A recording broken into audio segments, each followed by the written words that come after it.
তাই পীরকে ভালোবাসতে শিখুন, ফাইজলামি করবেন না, বেয়াদবি করবেন না। যারা জানে না, শিখতে আসেনি, তারা হচ্ছেন মুরাদ। আপনি যদি মুরিদ হয়ে থাকেন, প্রেমিক হয়ে থাকেন, রুহানি সন্তান হওয়ার চেষ্টা করে থাকেন, সর্বশ্রেষ্ঠ আদবটাকে ঢেলে দিবেন। সবচেয়ে সুন্দর মন, সবচেয়ে প্রেম, এখানের কুকুরকে ভালোবাসবেন। এটা আজকে আপনারা ব্যান্ড পার্টিদেরকে দাওয়াত করেছেন, ওনারা আপনাদেরকে চিনে না চিনুক, এখন সে আপনার দরবারের মেহমান, তার যেন কোনো অসম্মান না হয়।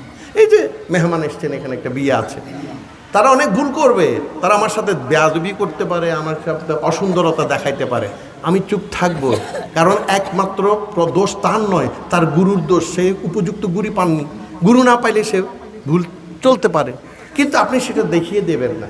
সে আপনার কাছ থেকে আজকে শিখতে আসেনি, তিনি এসেছেন মেহমান।